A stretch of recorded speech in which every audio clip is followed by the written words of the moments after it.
My mom told me not to talk to strangers on the internet, but I'm glad I didn't listen. We are the Certified Noonas, your sisters in the love of Asian entertainment.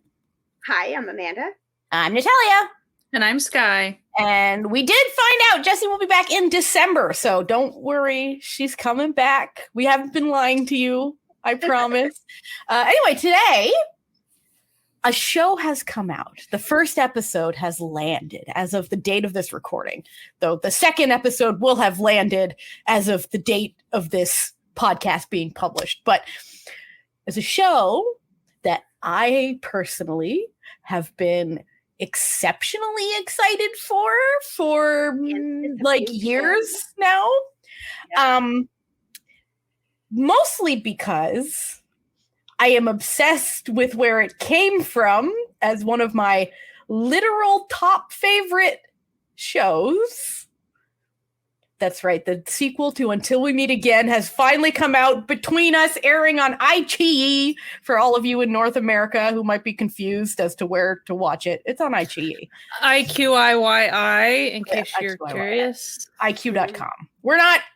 I know that IQIYI comes up a lot because I'm like obsessed with their app. I just think it's great. Mm-hmm. We are not sponsored, but I need to say this all the time. But hey, listen, IQIYI, I will shill for you. Like, I'm already shilling for you for free. You might as well, give us a little something, something. But anyway, I digress.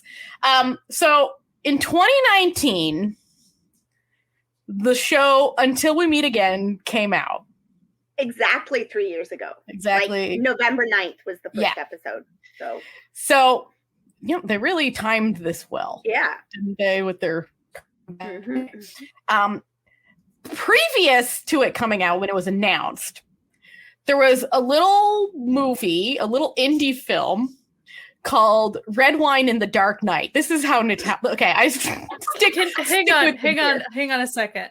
So the show that we are eventually going to talk about is Between Us. Since Between you Us. haven't said that title. Sorry, yes, we're talking about Between Us. Okay.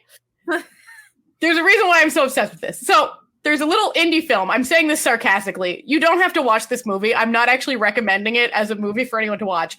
But there's a little movie called Red Wine in the Dark Night, which was a romance horror vampire film, erotic film, which starred a little actor who was, he was in his 20s, but he looks about 12 in the show, named Fluke. And I was like, this one. I love this guy. He's crazy. I love him. And then they were like, oh, we have this show coming out and it's starring this guy, Fluke. And then our group chat, Amanda's and mine's have this book group chat. We're like, oh, it's based on a novel. Let's all read, we found a translation of the novel. Let's all read it. And then we all became obsessed with this show that's like reborn soulmates, trauma. Mwah. And then after it aired, and I was like, this is the best show that's ever thing. Almost immediately after it aired, they were like, don't worry, this was 2019. We're doing a sequel. So that show is Until We Meet Again. Until We Meet Again. Sorry. I'm terrible. I'm terrible at this. Until you think after 4 years, I'd be better at doing these things, but I'm not. It's fine. So Until We Meet Again, the studio Wabi Sabi, which is a studio that makes it's like, y'all really seem to like Until We Meet Again. Don't worry. We're going to make a sequel about everyone's favorite side character, like a parallel show. Winning Team. Everyone loved these guys. They were the two best friends in the show. Everyone loved them. We're going to make, and then dun dun dun, COVID hit. Mm-hmm. And so for many a time, everyone was like, well, I guess the sequel to Until We Meet Again is never going to happen. But then earlier I think it was like in January of this year, suddenly they were like, oh, here's a bunch of little 10-minute snippets of domestic Win Team kid just doing their thing, being domestic, just little YouTube snippets. They're just little 5-minute here and there. Don't worry, the show's still happening. And we were all like, okay, I love these snippets, but we were promised a show. And then finally that day has arrived. Yeah. And Between Us has begun. Boone and Prem, the actors, have acted together in other things. They've done stuff together. And the whole time they have been telling their fans, no, it's coming. It's still coming. We promise you. It's on its way. Soon. And we're all like, okay, sure. But we'll believe it when we see it. Here. But listen, they didn't Yuri on Ice us. It's here. It's here. So we thought it would be fun to talk about because we've been pretty excited about it. But we have sort of like a fun little trio happening because I'm diehard obsessed with Until We Meet Again. Like, how many times have you watched it? Listen, we don't. No. How many times have you watched it? More than 10. Okay. More than 10. Amanda likes Until We Meet Again. Yeah. She's seen it. Amanda, how many times have you seen it? Like, I'd say 1.5. Like, I've watched it and then I've rewatched bits that I like and I, read the book. So. And Sky has never seen Until We Meet Again. Mm-hmm. Which, for the record, that was purposeful. Yes. For this episode. Because typically, this type of thing, I would have gone and watched that. Yeah. But we wanted to have somebody that has not seen anything else related to it yet. Because so I can say if it is like can you still enjoy it having not seen Until We Meet Again? I don't know watching it how many things am I reading into it because I remember from the book, because I remember from the first series, because the two shows, it's not a sequel series, it's like a parallel. Parallel. So it's concurrent to the first series. Yeah, so it literally takes it starts at the same time as the modern story starts in Until We Meet Again, because Until We Meet Again has 2 timelines happening at the same time in the show. They have timeline in the 80s and timeline in the 2000s. So it's, one is sadder than the other. Let's just say that. Which Sky did unfortunately see the first 5 minutes of Until We Meet Again while we were testing out some technical stuff once upon a time and was taken aback. But because the first 5 minutes of Until We Meet Again, very trigger warning. Well, the problem with that was that Natalia was just supposed to put anything on. And it was what I was watching at the time. That's typically like, I don't know, a music video or like a variety we were testing if we could stream something with VLC. And so I just clicked what I had been watching on VLC earlier. My point is that's not typically the content you pick. No, and that's not typically the content I would pick. I literally wasn't even thinking. I just clicked it because I already had it open. So I was like, oh, perfect. Anyway, so there's only 1 episode. So anything we say will only be a spoiler for this 1 episode of a show, and maybe mild spoilers for a 3-year-old show that I feel like most people aren't just deciding to watch Between Us without having seen Until We Meet Again already. Yeah. So I feel like if you're like, I really want to, know about Between Us, I feel like you've already seen Until We Meet Again if you're pumped about Between Us. But you might not be. We don't listen. We're not judging you. You can do, you can honestly, like, I'm not sure that everyone knows it's necessarily connected. I'm sure if you're within, like, if you're deep within the BL fandom or whatever, of course you're completely aware of that. However, like, I feel like if you hang on a second. Oh, sorry. If you're I'm on drama Twitter, so like I'm already pretty far into some things to where I'm not sure I would have picked up on it completely. I've seen it in passing that it's related to Until We Meet Again, but like, because I haven't seen it, because I'm not diehard into it. Yeah. I think it is highly possible, especially if, Until We Meet Again was 3 years ago. So if people have come into the BL fandom or the drama fandom or whatever, in the meantime, it's very possible that people will end up picking this up. Because they're trying to stay current with whatever's coming up or whatever. And it is also possible that someone just like doesn't know what it is, signs into IQIYI. It's on like the top, like the top little interstitial that they have. And then it's like, oh, okay, cool. Like a new Thai show. Like, let me check it out. But should you watch Until We Meet Again first? Sky's going to let us know from when we get into it. So basically, we're following in the show the two secondary characters. Well, I guess they're almost tertiary characters from Until We Meet Again. Because like the primary characters in Until We Meet Again are Dean and Parm. And then the secondary characters are In and Korn, who are Dean and Parm in their past life. And then the tertiary characters are You're already getting super confusing I know. For the record. So we're following the tertiary characters from Until We Meet Again, Win and Team, who are both college students and swimmers. Mm-hmm. And that was all you learned about them, pretty much, in Until We Meet Again. Yeah. And I guess, obviously it's the first episode, so we haven't learned much more than that because one episode's not going to tell us their entire backstory, because that would be a wild way to pace a show. Not going to lie. Are Thai shows typically like about 50-ish minutes? I was curious. About 45 to an hour, yeah. So this is like a pretty, common show. It has the same director as Until We Meet Again, but a different writer. Mm-hmm. So anyway, and the first thing off the bat, I can tell you, they gave this guy more money to make this show than they did Until We Meet Again. 100%. Because I love Until We Meet Again. It's a little low budget. What makes you say that? Like the quality of like the actual filming is markedly different between the two shows.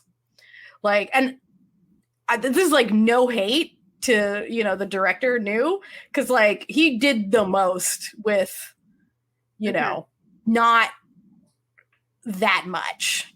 And he's done a lot of stuff. Like his directing credits are vast. Yeah. Like, but it's been like recently, and I think it was kind of Until We Meet Again that people started giving him more money to make things. Because if you look at like a lot of his earlier stuff, a lot of it has that same sort of like made on a shoestring and a dream, but still being really good. So like Until We Meet Again, I love it, but there's a lot of like, really awkward like product placement stuff that I understand is necessary to them to get to make the show, but kind of detracts from the seriousness of a lot of what happens in the show. That's much toned down in this one. Well, it's only episode 1. That's was true. there any product placement?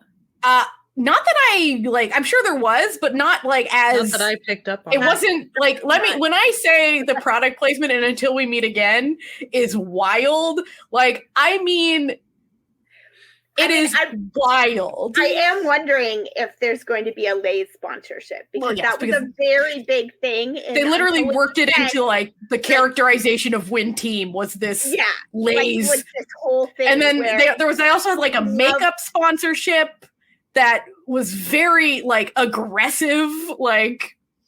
What were you saying, Amanda? Oh, like that's a big thing. And Until We Meet Again for Win Team, like Team loves Lay's. He eats them all the time. He eats chips all the time. And then like Team like Win will like offer him Lay's as like a little sort of secret, like you might buy flowers for somebody, he'll buy him a bag of chips. Like he lures him to, like hang out with him by like giving him chips and stuff. Like it was constant. It was wild. It was like wild. The fact that we went through a whole episode and we did not see Team eating chips yet is surprising to me. So but listen, if you're mentioning Lay's though, I did see them in the shopping cart when they were in the grocery store, but they weren't like. So that's all. I feel like it was being like Lay's would be interested in continuing this partnership as they got made a plot point in the original show.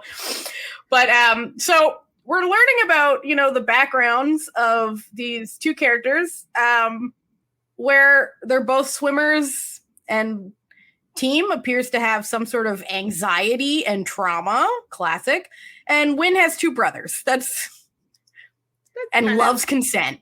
We love to see it. Yeah. So and Win has like a prickly personality. Like everyone wants to. All the other characters are pretty much like, wow, the way you talk to me is kind of mean. Like, okay. Yeah, he's kind of like it's not even like a tsundere. He's just kind of like a sarcastic little shit, which he was in the original as well. So that's not like a new characterization whatsoever. In the previous version of this story that we saw, like the first years on the swim team were all kind of like scared of him. Like he's the mean coach, and like, you know, they were also scared of Dean too. It was really just like Dean is like the stern coach, but he's stern but kind of thing, and then Win is like the mean but fun coach. Like it was a weird dynamic, and then Boss, the one with the glasses, is Peruk is his name. His actor, his name is Boss. He's the nice one. Yeah. he's the nice straight one. He's the only straight person in this show, apparently. Him and Sammy. That's it. I find it interesting that like this series, the first episode sort of started with him and Sammy and that fall catch thing, because I feel like that happened at the very end. Yeah, that's how the show ended, with them, with a hint like, oh yeah, by the way, these 2 have a crush on each other. We forgot to mention that. Right, and it's just sort of surprising to me. I was like, oh, they're starting off, but I thought that, so what it did for me was I wondered if I had misunderstood initially. I was like, oh, like I thought we were telling a concurrent story, but if we're starting at this place, does that mean this is actually a sequel and we're moving forward from that moment that happened at the like very end of the first series? But maybe they're just going to bookend it. They're just going to bookend it to be like, oh, remember how they met? Oh, you know. But I kind of thought after like watching the first episode was that it kind of reminds me of how, you know, how you have a different version of a story than your friend has, like because your memories are different. So it's almost like the first, like Until We Meet Again is one couple's memoir of that year of college. Their life. And now we're seeing the other couple's memoir of that year, and how certain things overlap and some things are completely different. You remember the story differently, even though you were both there in the same conversation. You both have different memories of it. That's actually a really interesting interpretation. And so like that's kind of how it comes across, and to me, and then that also allows for some of the changes that you see in the actors and actresses, you know, like it's like, oh, like he just remembers this person differently than this guy remembers them. That's actually like kind of a clever way to get around it. Because like Sammy has lost weight and braces. Like I can't remember if she had the braces in Until We Meet Again. No, she didn't. But like she has definitely like slimmed out a bit, and she definitely looks very different to me than she did, but she's still Sammy and I love her. So. Oh, Sammy. Oh, Sammy. If you're curious as to who Sammy is, Sky, she's the girl. I figured. Because we've met exactly one female character so far. But I will say Until We Meet Again does have more than one female character, and they're all delightful. So it's not one of those where the women are just evil shrews. No, the women are all very delightful in Until We Meet Again. Yeah. So I'm very like when it started up, I was just like, oh, my babies, like here they are. I don't even care what they're doing. It's just like, yay, you're back. It's so Sky, you have never seen Until We Meet Again. Give us your first impressions of this first episode. So I will say that because you guys have spoken about Until We Meet Again a lot on the podcast and stuff, I mean, I have enough knowledge of it that did inform some of the things I saw. So when I saw the things I saw, I did try to think of them purposefully in a way that if I hadn't known what I already knew. So I already knew how Until We Meet Again started. Like, not even from just the clip like Natalia showed me, because that wasn't even the purpose of what Natalia and I were doing at the moment. No, it's not like we were having a watch party. We were doing like tech stuff is what we were doing. So, but since you guys have spoken about like, you know, how sad that show was in the beginning and all this stuff, like I knew a lot of that. So I will say, like, the first half of the show, it doesn't even touch on anything. I would from what little I know, it didn't feel like it connected literally anything to what I wondered was right off the bat, though, the two main characters, like, they bumped into each other and they like had one of them kind of had a moment with that. The other totally did not have a moment with that. And I didn't know if that was like harkening back to something else. I had no clue. And I was just, aside from just like, hey, bumping into a person and hey, he's cute type thing. I didn't know if it was like slight recognition. I couldn't tell what that was really. And so it made me wonder about that. But then as far as, it was very obvious that once we get to the grocery store, like past midway through the show, all of a sudden you're having like flashbacks and whatever. And it was obvious it was flashbacks. The thing is, as someone who hasn't seen Until We Meet Again and is not used to seeing the other actors playing the same characters, those characters, it is confusing. It's not, again, because I know of Until We Meet Again and because I know it's a reincarnation thing, of course I was kind of able to connect it. Right. But I do think if you had zero clue that Until We Meet Again is a reincarnation story and that's like a big deal for those characters, you're just confused. You'd be a little lost. You would probably assume, is this a past life thing? But the reality is, since there are other actors in the flashback, what would make people actually think that was them? You know what I mean? Yep. Aside from, wow, I see like a dead person with a bullet wound and stuff that does not look like any of the people in this current moment in the scene of the show. It kind of makes you just wonder, are they just traumatized from a happening? Like, yeah. You kind of assume that these two characters in the present show obviously don't know each other because the way they're interacting, but then all of a sudden he's petting his face. Like, it is very confusing. But again, since I knew enough about Until We Meet Again, the connection was there. I made that connection immediately. Like, yes, I see what's happening, but only because I knew it was a reincarnation story. Yeah. If you don't know that, you're going to have to make that mental jump, which you can. It is possible, but I will say for Western audiences in particular, right, how reincarnation is less of an assumed thing that we think societally culturally, over here. Yeah, it's a little bit more of a jump. I do think that, you know, certain religious beliefs or certain, like, you know, Asian countries, reincarnation, even if you're like not religious in an Asian country, it's still something you like say. Yeah, like oh, you must have next life. Yeah, like, you must have saved the country in a past life. You're so lucky. Like, it's just a very common. It's kind of on the tip of your tongue type situation, to where that mental jump, even if you hadn't seen Until We Meet Again, you could be like, maybe a past life thing, right? Yeah.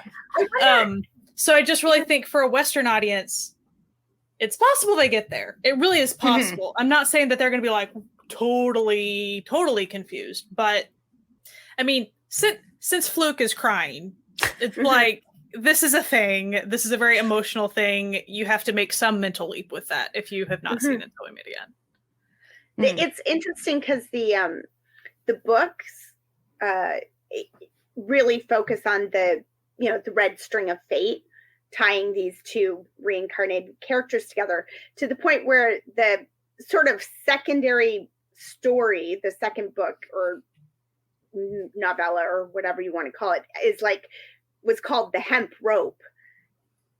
Then that was the Win team story, but because the string was so much a focus in the first story, the second focus, they kind of carried that and called it like The Hemp Rope for some reason, which I very much understand why they didn't go with that for a title, because it has very like BDSM kind of like, which isn't the vibe at all, which is not the vibe at all. Here. But like, I'm wondering if even just that, if there was,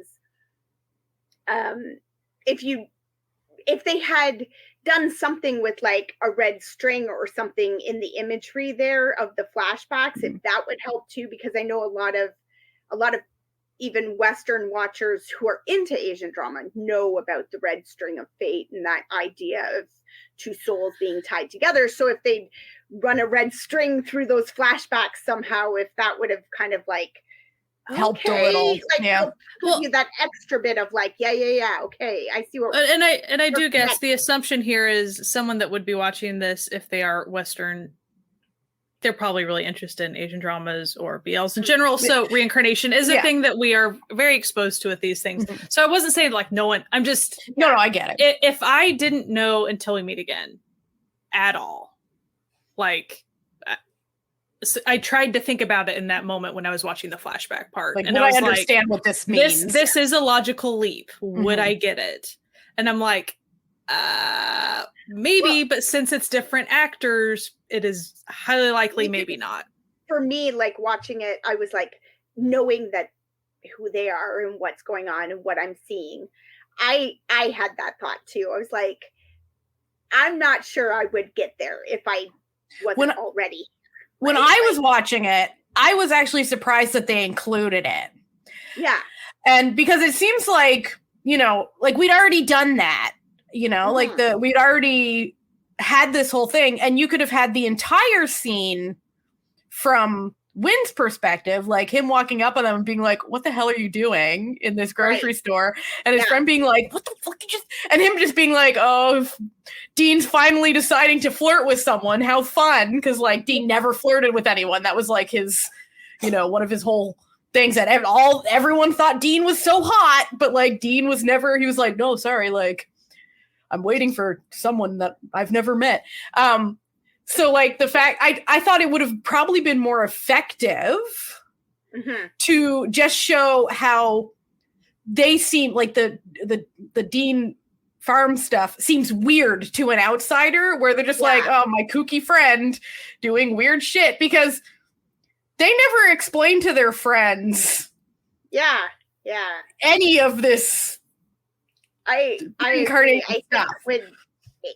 To me, it would make more sense if there was. It almost feels like they're trying to bring that new side relationship in a little too much. Like, just focus on this, and like, just like we knew in the last time that okay, your friends were getting together. We'll know that your friends are getting together, but we don't need the whole backstory and the whole story. Yeah, you get little snippets, right? That story.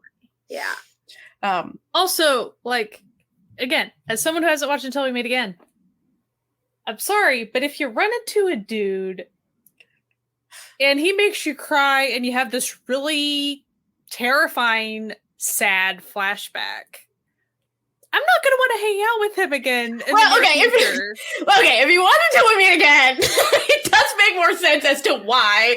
But like, yes, I understand. As I'm just saying, as someone watching this show, like. It's confusing. It's extra confusing because, like, it feels really left field when you're sitting here going, okay, where are my two swim guys, though? Like, okay, Wynn's there, grocery shopping. Like I feel like it would have made more sense for it all to be from Wynn's perspective, where he, like, turns the corner and sees, like, the hand on the face, like them looking and being like, oh, because like Wynn's kind of like, a little shit character, and him being like, like, ooh, my boys are flirting, nice, and then have that be sort of a running thing, because that was sort of a running thing in Until We Meet Again, of Wynn being like, oh, hanging out with Parm tonight, like wink, wink, nudge, nudge, like don't worry, I'll keep the boys busy so they don't hear anything that goes on in your hotel room. Like it was like a. Him making these jokes, it would make more sense for him not to see any of the, like, not to have any flashbacks and just be misinterpreting everything he sees. And then that still works if you have no idea what Until We Meet Again is, because you're still learning about him as a character, being like, oh, he's just making fun of his dude flirting with a guy. Right. Well, or even, I mean, starting out flirting, but then noticing that Fluke is crying. We get very like consent matters win in this, right? So like if he walks in on his bro like making some other dude cry, he'd be like, hey, like back up off him. Like what are you doing? Like it's a grocery store, man. Like what the heck? Hey, like, no. X, get out of here. And then Dean being like, no. I swear, I didn't do anything. He just started crying. Like, I don't know. And then when you still have the scenes like where, you know, Dean is just like standing on the beach, just like looking out at the ocean, being like, yes, very happy about this. Him being like, oh, like instead of just being like, man, like that's weird. Him being like, oh, he must be thinking about that cute boy he met. Hoo-hoo. And then they could have included, like what got cut was that there was actually a scene of, you know, Parm delivering Dean some sandwiches and like, because Dean gets real mad at Wynn after Wynn interrupts their meeting and he's like in like a really shitty mood because he didn't get Parm's name, he didn't get his number, he wants to know who this guy is, and then he shows up and is like, here's some sandwiches, and then suddenly Dean's like, oh, I'm so nice again, like, oh, it's so lovely to see you. That would have worked. Without that scene, it's kind of I'm not saying it's like super confusing. Yeah. Like, it still follows fine. It's just narratively it would make way more sense. Yeah, it would make more sense than having these flashbacks. As far as Wynn witnessing Dean standing there looking borderline smug at the ocean after kind of making a dude cry. Kind of a weird vibe. It's a weird vibe. But then when you get the scene of him delivering this lunchbox that has like extra like treats in it for him and like his name all written real cute and everything, then when like the character of Wynn can be like, oh ho ho, so you were flirting. And then you don't actually need to know anything about the Dean Parm backstory if you've never seen it before, because Wynn would know nothing about it. And this is from his perspective. And he's just making fun of his friend for finally like flirting with a dude and getting flirted back with. And then that makes more sense than needing to like hedge in the plot from the show that you can just go watch that show. Yeah. Now, I think what would have made a little, like, if they wanted to keep kind of, you know, the moment in the grocery store or whatever, it could have been not such an obvious flashback, I guess. It could have just been less. Less of, like, here's blow by blow the flashback. Like, it could have just been a spark or something. And then, like, someone crying, but they don't know why. Like, that would have been a little less... As a non-Until We Meet Again watcher, it's very jarring to see, dead body in flashback, creepy. And also, crying, it's not even refilmed. Like, they just took the exact scene from Until We Meet Again, because that's the exact edit from Until We Meet Again in the grocery store, and put in there. So, like, that scene is not, like, reshot. Like, so even like the scene of like Parm crying and him, that's the same shot. Like that's just literally edited out of the original episode and put, which is why if you've noticed, it takes a little quality, like the lighting and quality is just slightly different. Fluke's hair color is slightly different too, and I was like, that's weird. I literally didn't pick up on any of that, like because it was literally just cut from the previous show and placed instead of refilming it. But is like we're really harping on this very minor thing. But it is not minor. Actually, no, I take that statement back because this would work better as a show. It's a big deal for the for the Meet Again watcher. It's the main thing that. I don't see anything else connecting the two stories. Other than of course, shared characters and all this stuff. But that was pretty much it for me. So that that's why I was harping. And I feel like it would actually be a more interesting story if you didn't have any of the backstories. Because then, as I said, you just have, you're learning about the new focus, like the new main characters and their relationship with their friend outside of their friend's backstory that they don't know. Yeah. Right. Because they wouldn't know that. So like in the scene where, Team is with Parm, and like Parm's having like a anxiety attack, and like Team's helping him out, and Win misinterprets what he's seeing. Did he misinterpret? Because he kind of smiled. I thought he thought it was sweet. Yeah, well, that was sweet. But later on in the episode, minor spoiler for the episode, when Team and Win are together, and he's like, "Do you have?" Well, I just assumed that was a legit question. I just thought that was because like the only man he's seen him with, other than those 3 idiots, is Parm, and so he's like, okay. So I sort of interpret that as like Win, who seems very fiercely loyal of people in his life so far from what we've been given in this new show with his, his brothers and his relationship with Dean and Brooke, that he's very loyal, that he was like, I just want to make sure that neither me or Dean are like infringing on something here. We ain't no home wreckers, and I need to like work this out before we go any further. Just to be safe. Yeah. Because for me, I was more like Sky. Like I watched it and I initially thought, oh no, this is going to be a misunderstanding where he thinks. And then the smile made it seem like more just, he was like, oh, that's cool. He's a good bro. Like, so, I feel like it could go either way. Like it could. Like, because it doesn't give you his internal monologue in any way. I mean, he didn't walk off and like, kick a garbage can or something where, like usually I feel like that's where that scene would go, right? It'd be like, dang it. And, somebody would be like, why are you pissed off? And you'd be like, whatever. So the show also introduced a cast of new characters. I have mixed feelings about these new characters. Now, we meet Win's brother. Yeah, no. Okay, so we meet Win's brothers first. Them I get. Okay, because we're fleshing out Win's character. You're meeting his brothers, and there's clearly some sort of like dysfunction happening in their family. Because like we don't know what yet, but like the one brother, like the youngest brother, is very like attached to Win, and the older brother doesn't seem to care about anyone else. So there's something going on there. And then we also meet Toll, who's played by Yat, who was technically in Until We Meet Again. He had no lines, and the only scene where he appeared prominently was him sharing a bag of chips of Lay's with Team on a bus. So he comes back, and listen, I love Yak. I think he's great, and I get him as like sort of a member of the swim team who's going to probably be a foil from the preview to the oldest Win's brother, the middle brother, I guess. But then we get the idiot trio. I don't get it. They seem unnecessary to this story. ABC? The ABC. I first hate the pun. Here's the part of the pun that I liked with that was that it was SEA. Well, there was that. But so when Team meets these 3 characters who are obviously already, are they brothers? Are they friends? No, they're friends.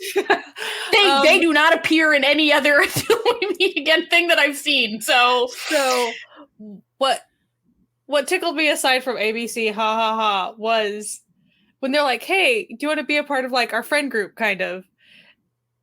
And so that it was Team ABC, and I just thought of like, cute. Just how in life Team A, Team B. I just thought that was funny. Yeah. Now, I will say they did. Okay, I did just say that they didn't appear. They did appear in one of the snippets, dropping off homework for Team.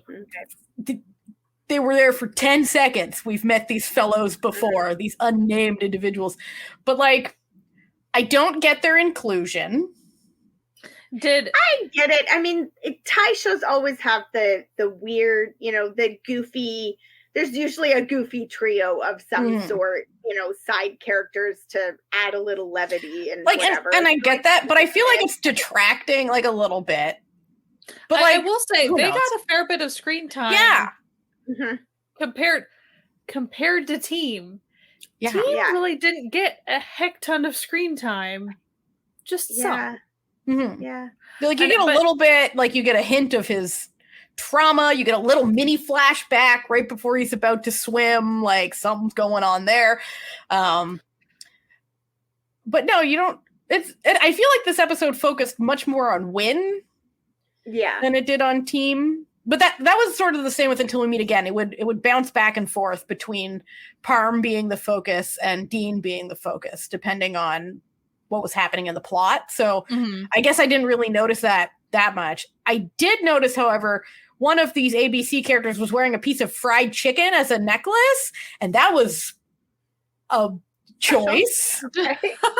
I definitely noticed that too, because like, it was right there. It was it's called fashion, honey. Look it up. Also, there's this ongoing like plot of like dudes watching porn together.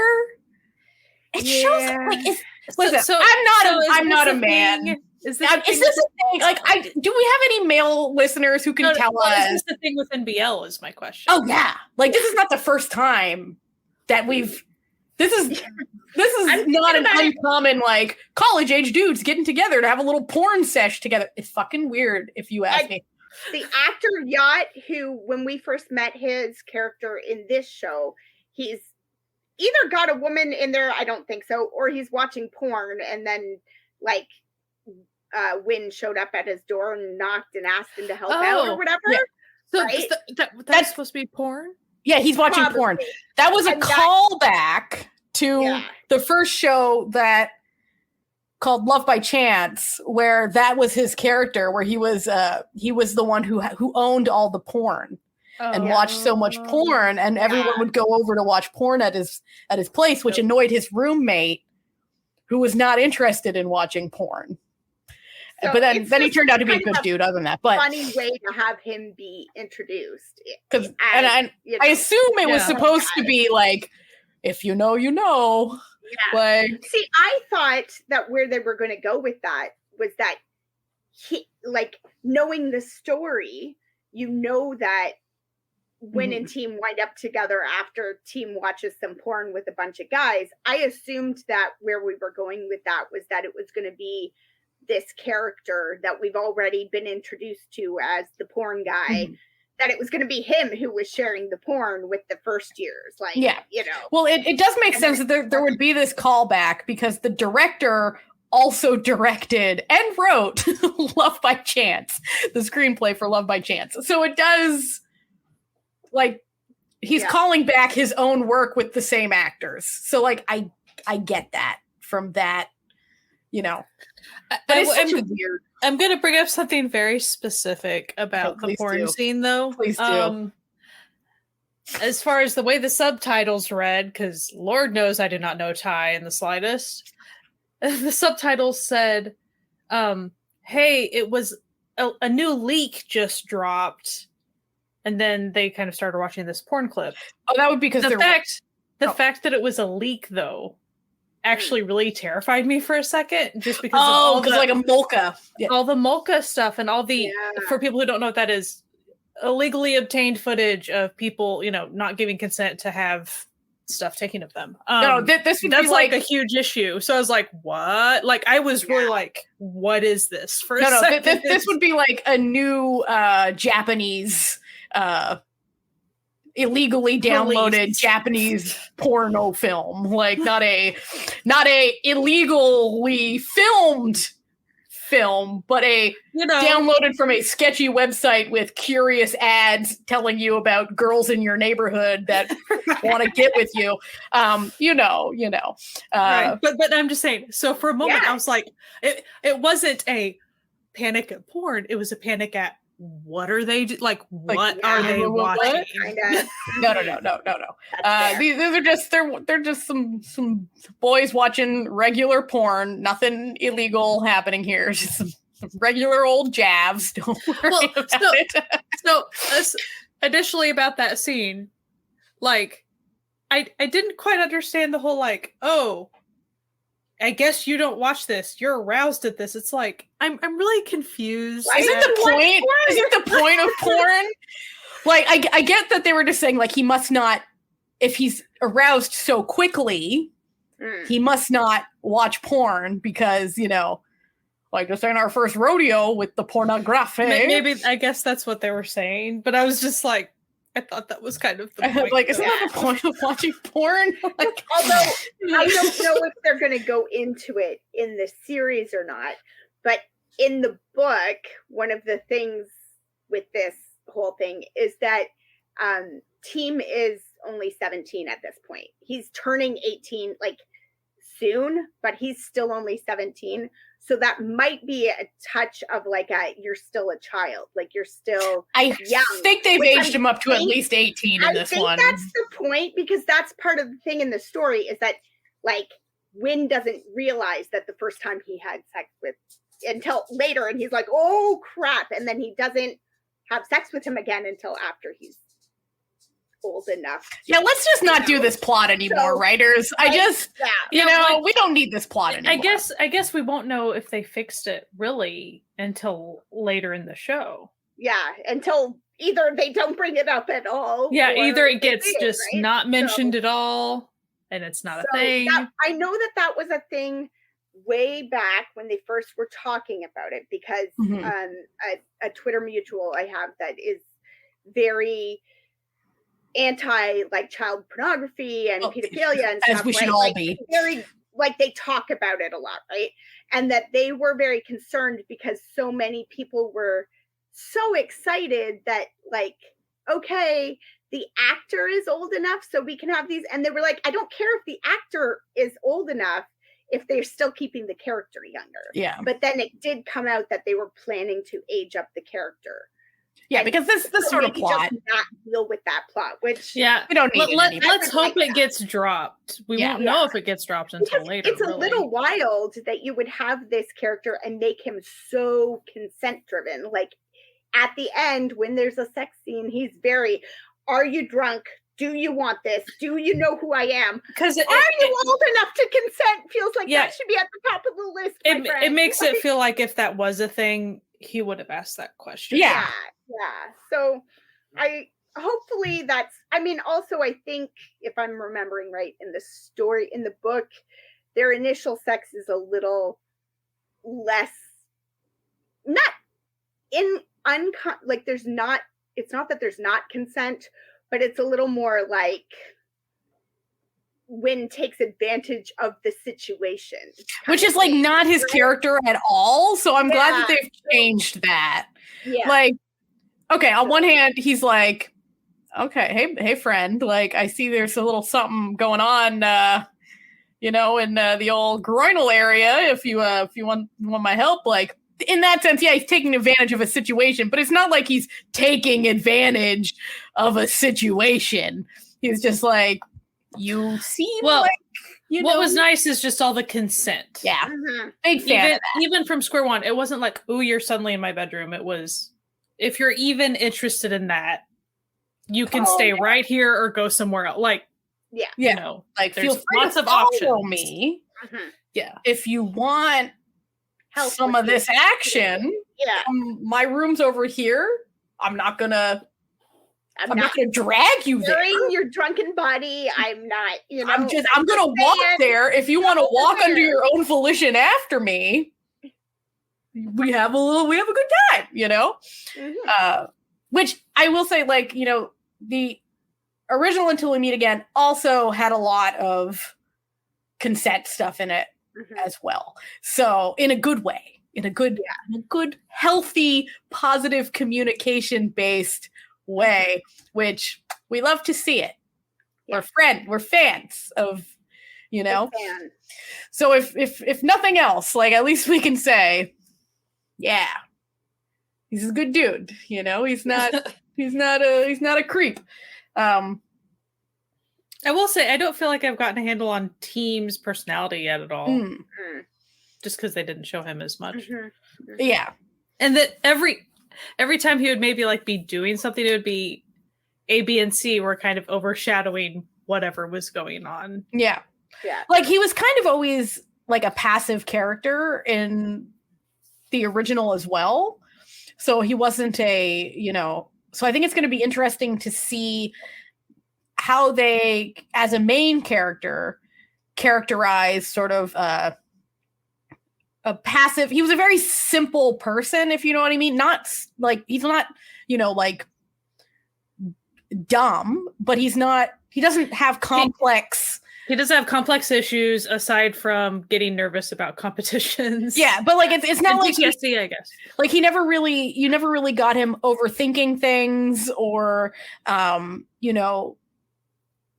just like he would accept things as they were presented to him. Mm-hmm. And was just sort of like, okay. So he never really questioned a lot that was going on. So I'm curious to see like how that continues, because in the original they had like they were like a little trio of friends, and each of them had a very distinct personality that all worked really well together. So it was like Parm was like the mom friend who was always like feeding everyone and being very sweet and introverted and kind. Then you had Manao, played by Sammy, who was like the outgoing, like cheeky friend, the one making all the jokes, laughing, like coming up with the schemes, being like, ooh, let's go look at the hot swimmers. Like, ooh, I'm the head of the Dean Parm shippers, like big fan. We have a group chat. Hey, yo. And then Team was always the one who was like, okay, like we're doing this. Okay, like happy to be involved. Just happy to be along for the ride. Like not really, two brain cells rubbing together type energy. Very much like the Win team relationship also in the first, like in the book and in the first version is a lot more like sort of team just going with the flow. Like, okay, like, being vaguely mystified. Value, like, all right, this guy wants to have sex with me and sex is fun. So, okay. And like always being just like a little mystified as to why. This is like, he's like, I don't know why this guy's into me, but okay. Like, sure. And then, then the foil was the Dean Parm, like, oh no, I know why this guy's into me. Like, we know. But yeah, no, it's interesting. I thought that it was a very interesting, of course, a very interesting, like, parallel, but I really wish that they would, me about to say this, the wildest thing as a huge Fluke fan. I wish that they just had less Dean Parm, because we don't actually need it for this story to work better as a cohesive stand on its own. I would say too, I'd like a little less ABC and a little more Manao Parm team. Yeah, like the friendship. Because that was the core. Like that was really the core of the original series, was that friendship. And I would like to see that core be the core again. Yeah. Because they're good together and they were important in each other's lives and in helping them get where they needed to. And it was like a very healthy, loving relationship where even if they like didn't know what was going on, like they didn't know why Parm was so upset, but they just knew that they would hug him anyway, and he would tell them when he was ready, and they weren't going to push it. And it was like a very healthy, fun relationship where they, did their homework together. Like they would, go to his, the boyfriend's house and be like, hey, we're in your house now. Like, it was. You got one, you got all. Like, yeah, exactly. So they were like a Three Musketeers, Yeah. Yeah, vibe. And you almost didn't get that vibe because when I'm sorry, that sounded wrong. When WHEN, not the character. Not when, yeah. The moment that team met like ABC, he was pretty much being like, I don't really have friends, is what it felt like. Yeah. And like, then later I feel with his friends. I feel like what we're supposed to say is I don't have friends on the swim team. Yeah. Yeah, in this moment. But that didn't really come out. Yeah. But they come to find out they were doing clubs like one's in the cooking club and one's in the acting club. Like the subs were a little off, or I don't know. Like, that got more in Until We Meet Again. There's a whole like, what club are you going out for? I'm going to go out for this club. I'm going to go out for this club. Like they gave you a sort of a whole, and this is what we're doing now kind of thing. And then they all visited each other's clubs as friends. So like, but they only showed the one where, Manao and Parm are watching this like opening qualification swim meet. And then you have the, our eyes meet across a crowded room, which was like, I think that was fine. Like, to be honest, that inclusion of Parm and Dean staring at each other still had the win on the side being like, hey-oh, like, what's my buddy staring at? Oh, cute first years. Okay. All right, Dean. And like, I wish they had done like more of his sort of relationship as well with like Dean and what's Brooke, like the two swim cup people, because they were also like sort of a Three Musketeers sort of, where two Musketeers were clearly better friends than the third one, but here we are. And so maybe they will though. Like this is the first episode. We've got 12. We got 11 more to. It felt super short. It did. Like I looked up at one point and went, 20 minutes. We're like the little green bar across the bottom was like almost halfway in. I was like, really? Oh, okay. Like, because it honestly felt like happened yet. It felt like the happenings were pretty much get into swim club, get informed that I'm going to have to essentially qualify. That's a thing. Nervous, qualify, time to go on like a little retreat thing. Yeah, it was like a training camp, a swim training camp. And then we also go to the grocery store. Like that was it was quick. Yeah. Pretty simple. But I will say, like, Until We Meet Again, there was a lot of like pensive moments of people just, pensively existing in a situation. And I did get that. So like, it seems like, not a lot is happening, but people are just sort of existing and pensively staring at things and like having like interesting like chin scratch moments. But really the two characters that did that the most were Dean and Parm, which they already had their own shows, which we don't actually need that again.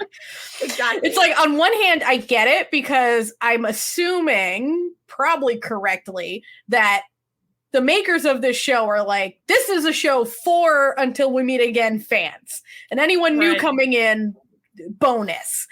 But I think that the pressure to tie it in. Yeah, I think that was a bad decision to make, in the sense of then you're alienating people who don't know what the hell's going on if you don't turn it from, like, you don't take away the mystical. I'm using mystical very lightly because it wasn't like there wasn't a magic that happens, but like mystical in the sense of reincarnation of Until We Meet Again. If you don't have that background knowledge, you're gonna be like Sky said, like, if she hadn't heard me wax poetic about it for the last 3 years, she would be like, what the fuck is this? Like, why are we we don't know anything about these characters? Honestly, if you go in not watching Until We Meet Again, you could totally watch this without watching Until We Meet Again, but you're honestly feeling like it'll feel so standalone that Dean and Parm are going to have so much screen time in this show that it's like going to be their own show too. Does that make sense? Yeah. No. Not only, I haven't seen Until We Meet Again, more like this show is going to center on those characters so much as well that Until We Meet Again wouldn't have been necessary because the show already seems to be giving them so much screen time. Yeah. Does that make sense? No, that does make sense. I'm not sure I'm saying it right. Like, I feel like if you're watching the show and didn't know about Until We Meet Again, it almost feels as though Win and team aren't the central focus because they spend so much time on all this sort of weird, sort of, for lack of a better word, like mystical stuff happening between Dean and Parm just on a very short measure. But like it's such a unique thing, and it was so like, as far as the tone of the show was pretty even, except for it was like this huge emotional moment. Like it was the most emotional moment there really was, as opposed like the end, like attraction at the end or whatever. But it does feel like it's decentering the two main characters. I guess it's decentering them enough to where I'm saying, if you go into this not having watched Until We Meet Again, it's like, okay, it just feels like this is what it is. Yeah. Like it's an ensemble piece instead of them being the main characters. Exactly. Like they feel a little too centered. Yeah. And it's not like even part of the story, again, not really a spoiler, but one of the things in the story and is that Win and Team are in the same apartment building. They live in the same apartment building. So when there was that scene in the elevator and then he gets off and then it's somebody else, I honestly thought that was going to be a scene where they bump into each other in the elevator or something, right? Like, and he finds out like that they were just going to move that up because that would make sense, right? Yeah. That could give us it. They could have given us that sort of emotional moment where, you know, maybe this is the night before. We know this, it's established. This is the night before the big trial and suppose that, you know, like test time trials or whatever. And Team gets nervous about these things. Like, even if you just had this scene in the elevator where they happened bumping into each other and he's like, you seem like you're freaking out. Don't freak out. Like, yeah, it's just swimming. Like, if you like swimming, just swim, you know, it'll be fine. And then they go their separate ways, but like, give us more of that, of them bumping into each other or having little chit chats, not just. Because here's what it felt like to me, as this is the first time I've seen these two characters and stuff, and the little interaction that they've had. Obviously, Win was already pining for Team. Easy, right? Team Win is not on his radar really whatsoever. No. And he was just worried about trials and now he's in club. Like, he is not there emotionally whatsoever. And so that's why, like, at the end, all this attraction stuff and what, it's fine, but I'm not like, oh, cute. Because it's just kind of like, I mean, oh, cute for Win. I'm sure he's like, Win's winning, as it were, but Team was kind of like, probably kind of just confused and like, this is what's going on now. And that's totally fine. I'm not saying like that's a bad interaction or anything. I'm just saying if they would have established just a little bit of Team paying attention to Win's existence, I don't know, just a little. Yeah. I mean, I guess I take it back. The moment of him getting his foot cut, I mean, at least it was like, thanks for like trying to help me. But like that's pretty tiny for trying to like, quote unquote, again, center those characters, because they did. Team did not feel very involved emotionally with what was going on. It's fine if he's a passive character. Like, that is a personality thing. That's fine. But it was just Win's pining was so obvious, and Team was just like not even on that radar at all. And so that's why, to me, it wasn't like, oh yay, sexy time, because it's like, I'm fine with first episode sexy time. That doesn't bother me. But I would have been more on board if Team was like caring, I guess. More.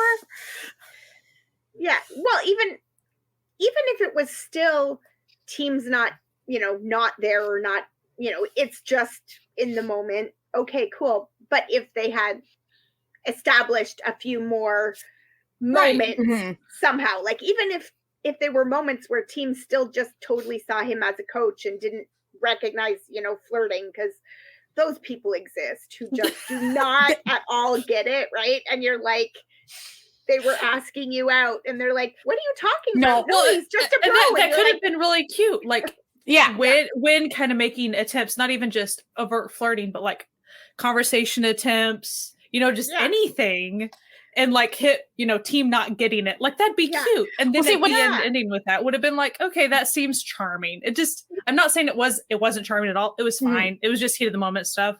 I'm just saying there was no charm to it for me other than Win's side. Win was happy. Yeah, Win's getting it. But what I find really interesting is in the original, you don't actually know that they slept together at this training camp until we meet again. And so you do get some of these things. Like when, you know, Team has some candy that like some desserts that Parm makes, and Win's like, hey, like, you want to like, and he's like, oh, you want to share that candy with me? Like, and then he's just like, you know, sensually like, oh, maybe you should feed it to me. Like, oh, and you're just like, okay. Like, and then Team being like, stop. Like, what are you doing? Like, no, and, you know, like what you were saying about how it would be good to have Dean and Parm sort of decentralized and have those moments where Win's like kind of teasing him and stuff.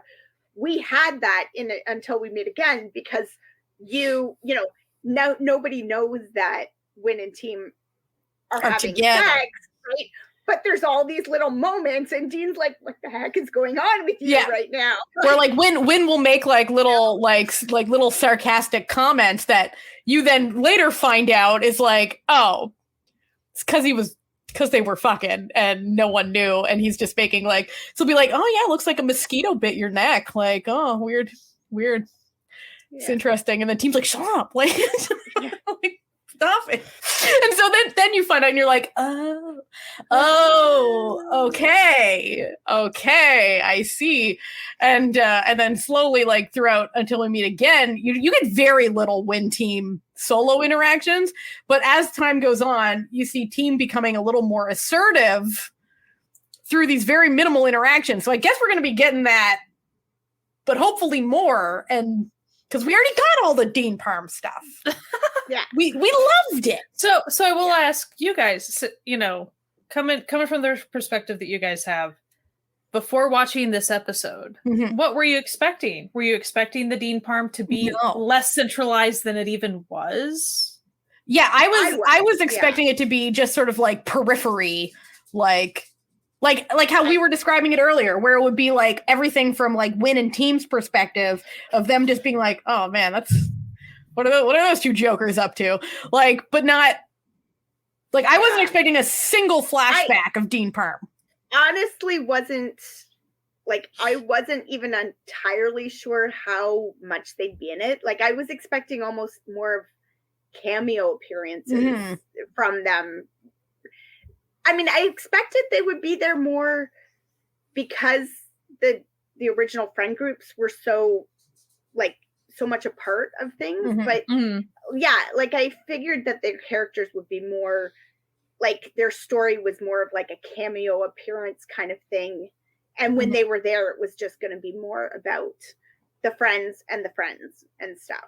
Or that they would be completely cameoed out, like it would just be, they'd be in the first episode and like the final episode or something. And mostly we were just going to focus on Win Team and like maybe his friends from the swim team or something. Like, I didn't think we were going to get a full sort of like retelling Dean of Parm arc. the story. Yeah. So I think that's going to be, so if I will renege some of the stuff I say, if in the coming episodes they don't center Dean Parm as much, it'll be fine that they did that in the first episode, and that was like the big effort for that, and if they decentralize them after that, that'll be fine. Yeah, just be like totally a little call back to the fans, being like, remember this is happening, whatever. Maybe entice people to go watch Until We Meet Again, who've never seen it. Yeah. Like, sure. It was more like, it was just so centralized. I was like, is this the way all the episodes are going to be? Because I mean, not getting much Team, I can tell you that, because he's not doing it. It would kind of be nice if maybe this first episode is just full of kind of like Easter eggs for the returning fans, right? Like there was the bag of Lay's in the grocery cart, and like Manow mentioning Alex, the character Alex, and there were middle fingers being thrown up. I don't know what that means. Sucks. He's a terrible character. He's just terrible. He's a horrible human being. So a great actor, but like very cute actor, but like very terrible character. And but like if all those little things were just the thing with like Yacht, the actor, his character being introduced as somebody who is watching porn, like if those were all just little Easter eggs that director knew was throwing in for his diehard fans, his fans that have been watching, and like from episode 1 forward, it's like, I gave you all those little bits. Now this is a new show. Right. And we're moving forward. Okay. You got your little bits. If you want to go watch the old show, go watch the old show. And now we're telling the new show. That would be great. Like, I'd be okay with that. I'm not sure I'm hoping nuance exists. Yeah. But, I'm hoping it goes for that. Like, if I have to guess, it feels like it probably will do something similar, because I think if they center the Dean Parm that much, what's the point of having this show, right? Yeah.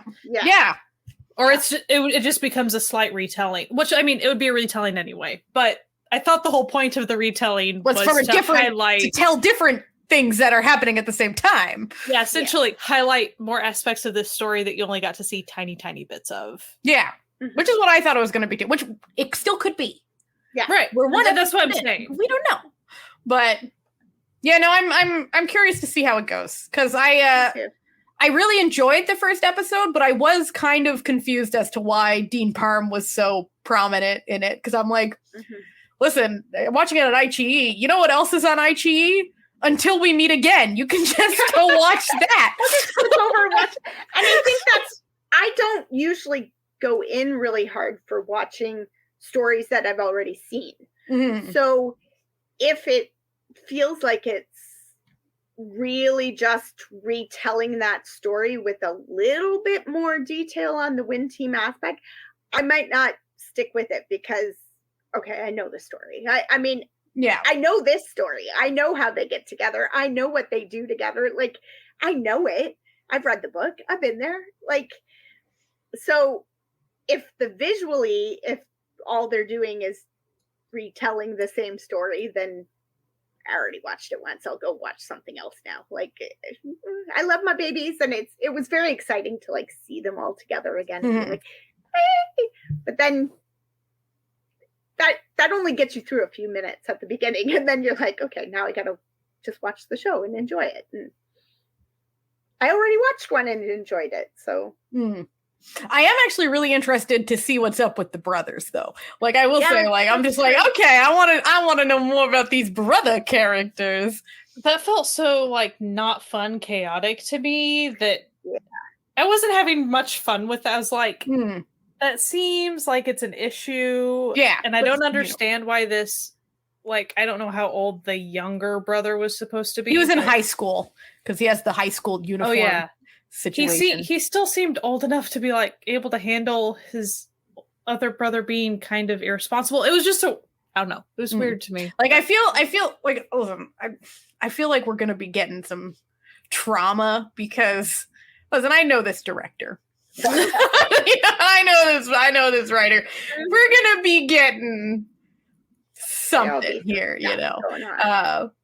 So So you're interested about like the trauma that's involved with this family, and also it's like if you're on my drama list, the tags are chef's kiss. Let me just read some of these tags because literally the tags of these, they're just like Natalia, enter, enjoy. We have LGBTQ+, perfect. Swimming, yep. Gay romance, Friends with benefits, okay. Bisexual male lead, we do have that, and then we get into trauma. Childhood trauma, PTSD. I'm like, yeah, okay. Thumbs up. Let's just go. I love that stuff. Not in real life, in my fiction. Okay. Well, I'm not saying I love PTSD. You also like it when it's handled well, because it seems like that you really enjoyed how it was handled within, like, Until We Meet Again and stuff. So it makes sense that you would like to see it explored more with these other characters as well. So, like, you know, Until We Meet Again, it also had PTSD, but that boy had PTSD from a past life. That is some wild PTSD. That's a heavy, I was like, man, you got screwed from the get-go in that one.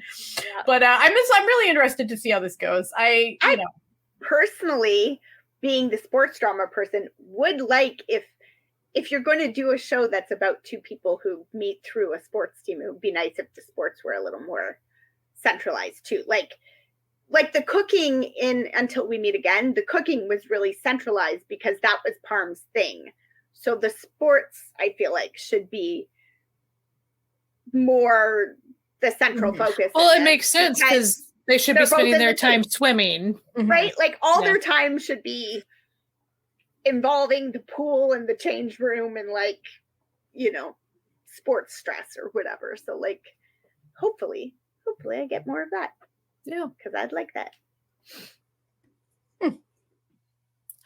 I mean, I really enjoyed it. At some point, I will watch Until We Meet Again. I kind of wonder if I'll wait until you're done this one. Yeah, I don't know. I don't know how I'm going to approach it at this point, like, especially with how it was handled already. I'm kind of like, I'm not sure.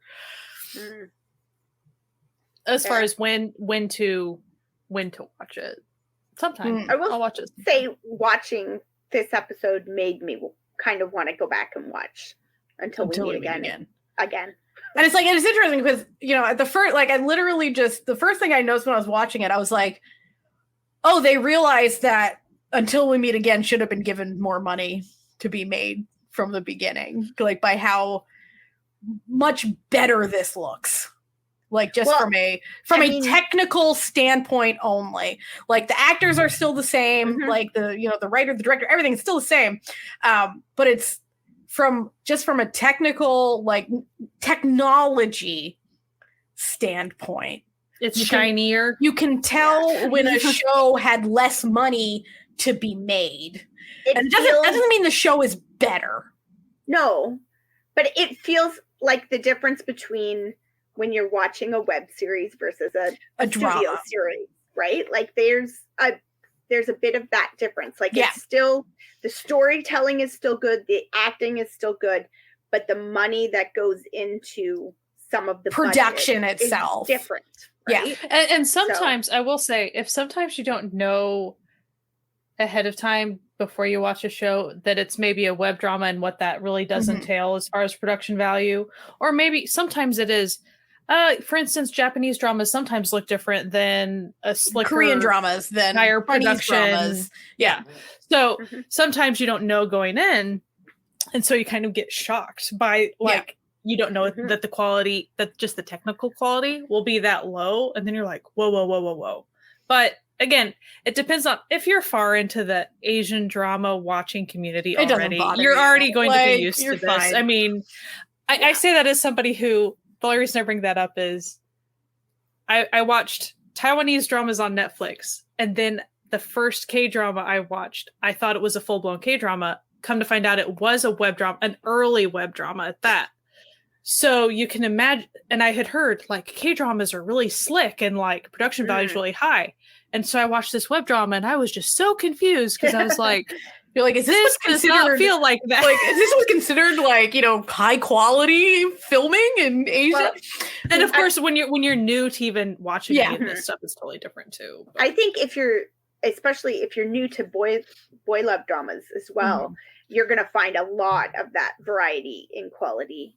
And especially in the Thai stuff, if most of what you've watched is GMM TV, which is a TV studio, they have money and they put money into their productions and they're making stuff for television, right? And then there's a lot of these smaller side companies that are production companies that make their stuff, hope that maybe they can sell it to a TV channel, but if they don't, they're just going to put it on their own YouTube channel. They'll make their own YouTube channel and put it there. So you get a lot of that difference, and Studio Wabi Sabi was kind of one of those groups, and then Until We Meet Again made them popular enough that now they collaborate with studios and stuff, So did Until We Meet Again, did it get them a fair bit of money and stuff? Was it really successful? I think it was one of their first really big hits, and at the time it was on Line TV, which no longer exists. But Line TV was a big dog at the time. It was a big dog at the time, but it was a lot of sort of more web series type things because it was mostly online, right? And then, but it didn't have a lot. It had a lot of stuff, and the director was well known because he had done all sorts of stuff. He did, Love by Chance, which was incredibly popular. He did. Make It Right, the Make It Right series, so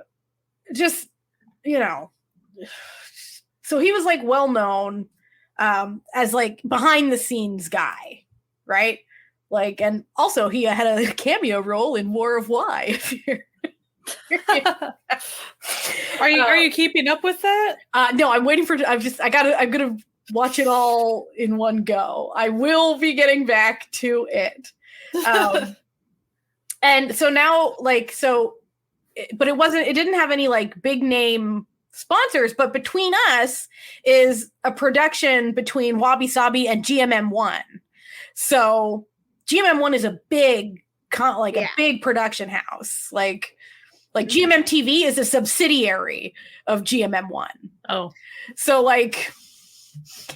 they're getting like people were like, oh, Until We Meet Again, incredibly commercially viable, and Studio Wabi Sabi's been making other shows after that that are also pretty popular. Like they did The Star and Sky with GMMTV. That was them. They did My Only 12%, which is currently on IQIYI, which is excellent, and actually has the same actor who plays the youngest brother in it as the main lead, and has Earth in it, who plays Parm's previous incarnation in the original Until We Meet Again, is in it. So like it, the studio's moving up in the world. You know what I mean? Like it's, and he's involved in a lot of, this director is involved in most of the stuff being produced that's making the studio gain popularity. Also, listen, I'm not, obviously I don't know everything, but unlike many other studios, they don't really have a lot of scandals at this studio. Like a lot of other studios have scandals. Well, like bad like sexual assault, not paying actors, inappropriate behavior, and I would say Fluke was already he was pretty popular before Until We Meet Again, but and I think Ohm was like a model and stuff. Yeah. And so they both had careers before that, but even since then, their careers have continued to go up. And if there was something wrong with Studio Wabi Sabi, they would not be back. They wouldn't be back. Yeah, because they would have other options. Right? Yeah, and then if you're looking at the actor who plays Win Boone, he worked for several other studios. And let me tell you, the history of this guy in the entertainment is awful. He was taken advantage of so often. I think he said that it was almost that Until We Meet Again, he says it was the first one that actually paid me. And he'd been acting for years before then. And you're just ooh. Yeah. He was in the original Two Moons as a background character. Didn't get paid. What's that? Motive Village. Yeah. Boo. When we talk about bad production companies, we mean Motive Village is really the one that just you're just this is the one that avoid.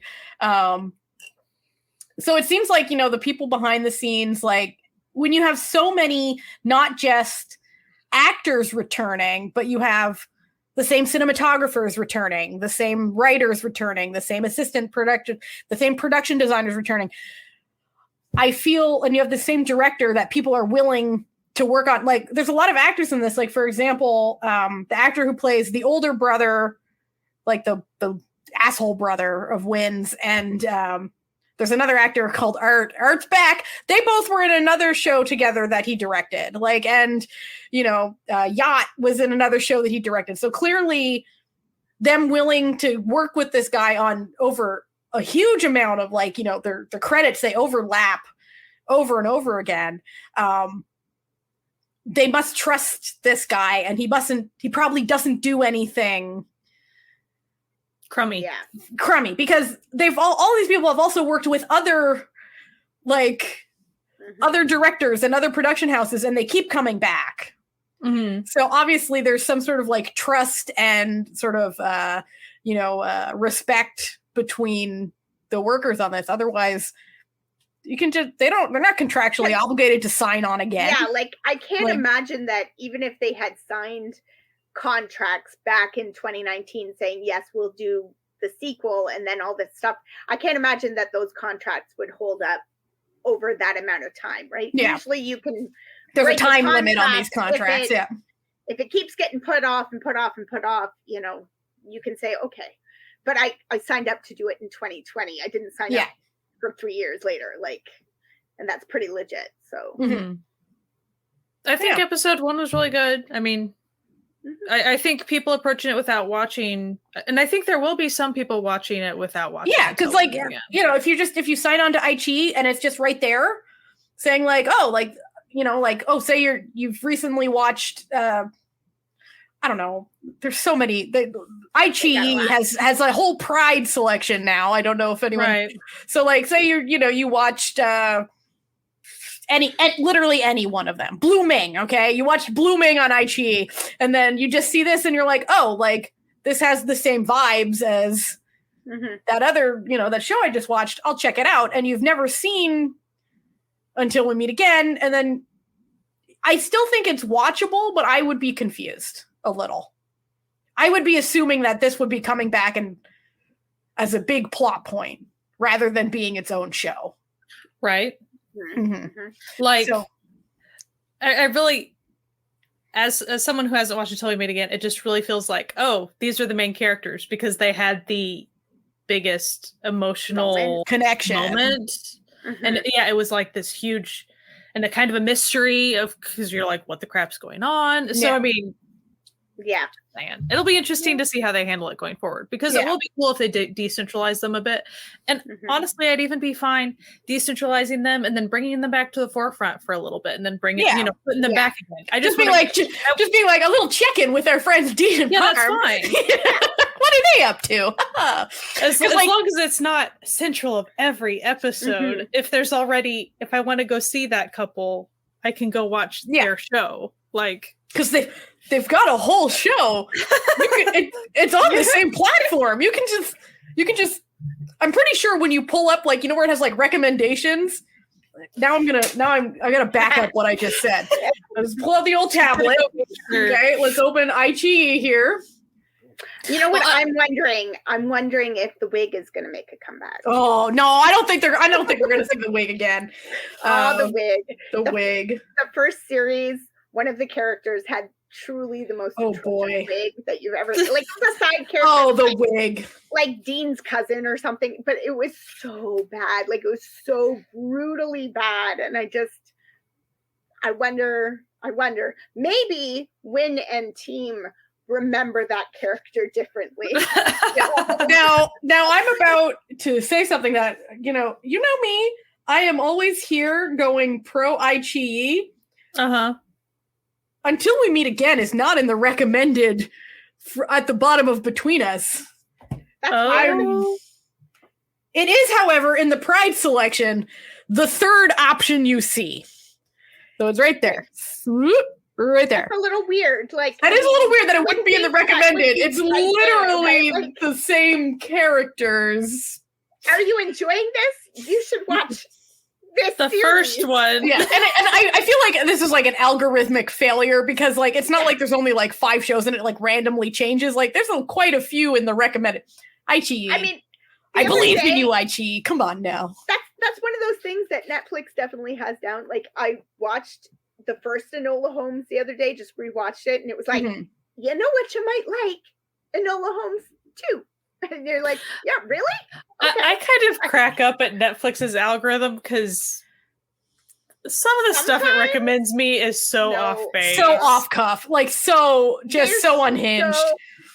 They're so, if you watched anything Korean, you will like everything Korean. And you're like, that's not how this works, my friend. Yeah. It's like, or you've watched this sappy romance. You might like to watch My Name.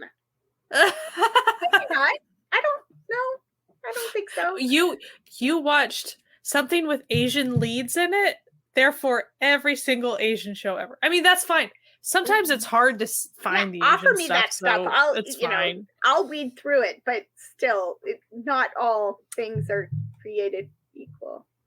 But then sometimes you can tell it's pushing something just because they want to push the thing, and it has nothing to do with your preferences whatsoever. It's like, that's true too. Yeah, that's way not my thing. Yeah. In any form. I can't even think of the example, but every once in a while it'll recommend something. I'm like, yeah, that's like the opposite of what I would. It was like back when Airs was still on Netflix. And anytime I watched a K-drama, it's like, hey, you want to watch Airs? And I'm like, fuck you, no. No, I've already watched Airs. I don't need this energy again in my life. Did you see that? Yes, I did.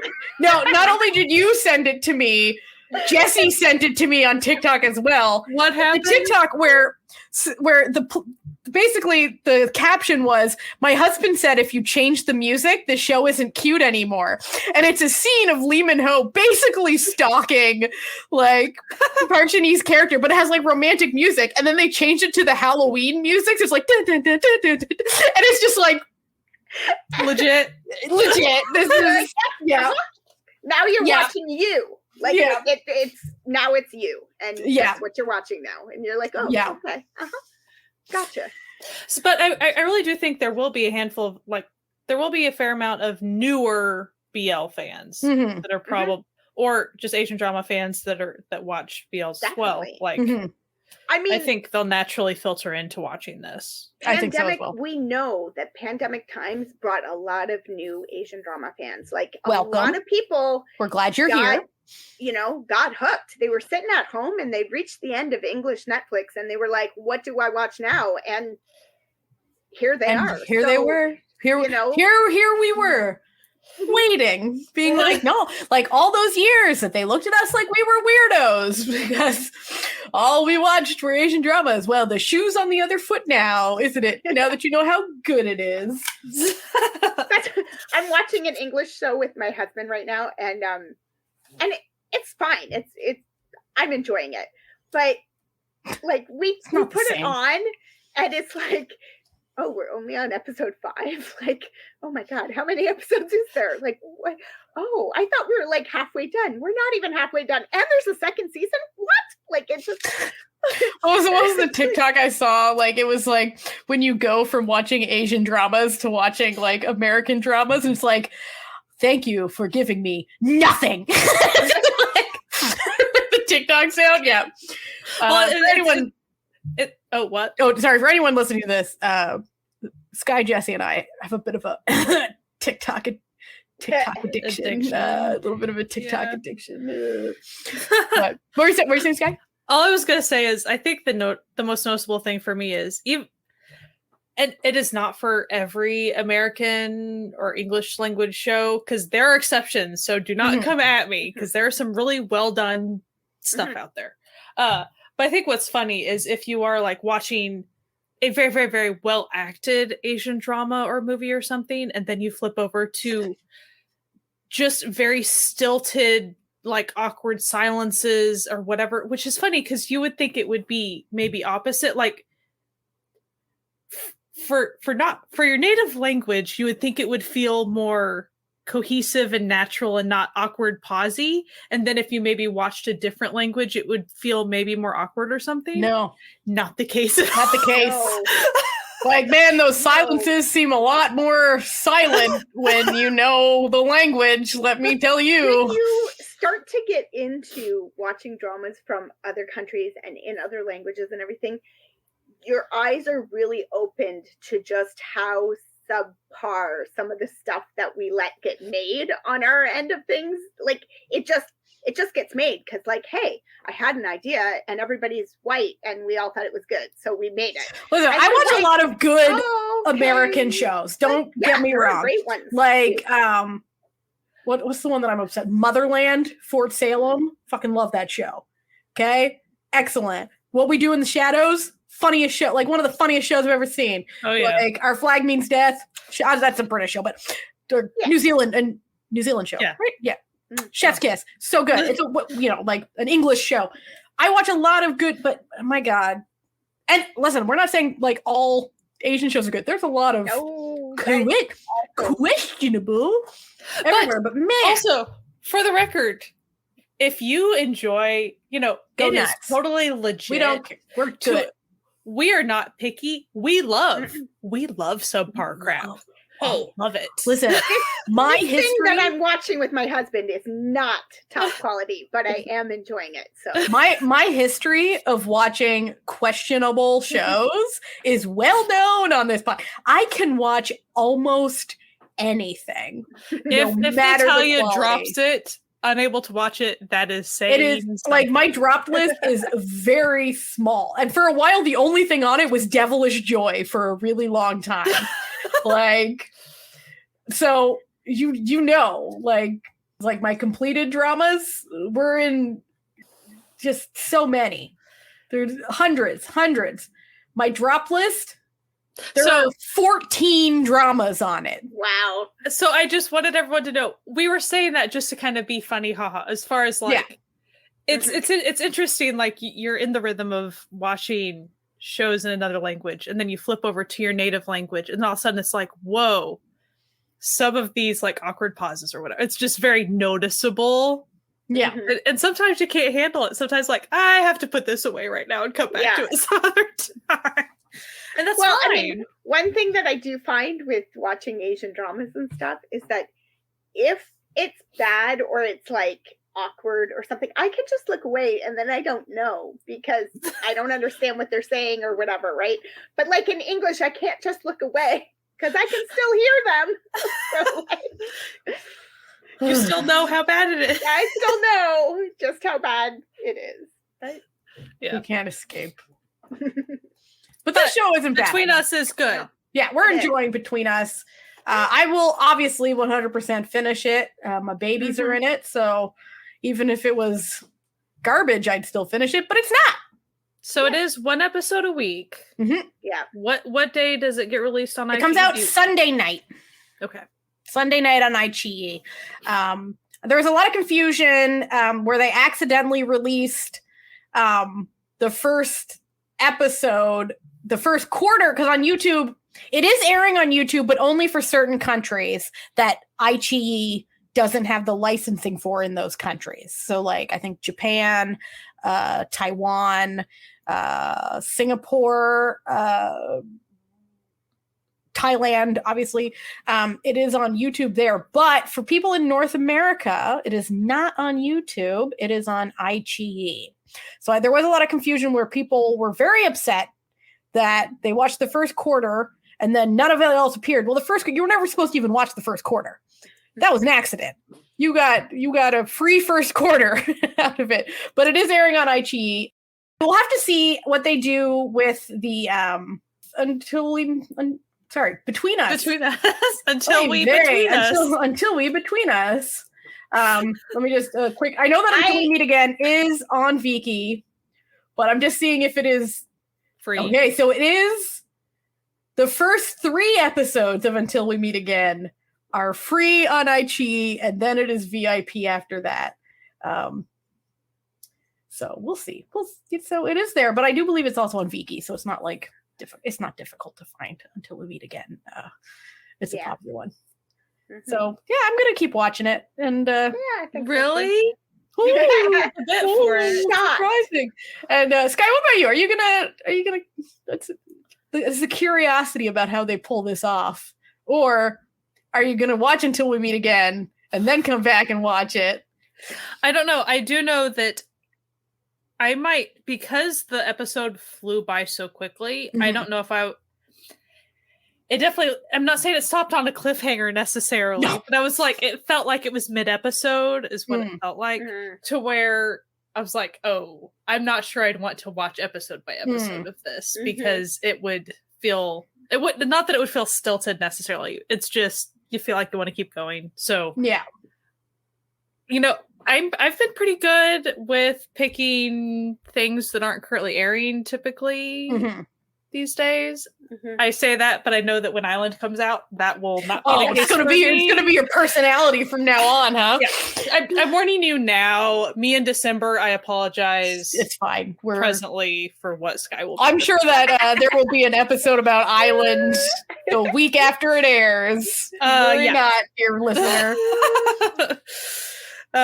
So I will watch. I will definitely finish Between Us at some point, and I will watch Until We Meet Again at some point. I just might wait because I like binging this type of stuff because it did go so quickly that I feel like I could just binge like 5 episodes just super easy. So I don't know if I'd want to chomp at the bit for the next episode, only to maybe still get barely anything of Team, and then I'm going to be like, guys. But I like him. He's so cute. These are the main people. We need to see the main people. Anyway, thank you for listening to this episode of the Certified Noonas. We hope you enjoyed it. You can find us wherever podcasts can be found, or go to our website, certifiednoonas.com, for links to everything we talk about.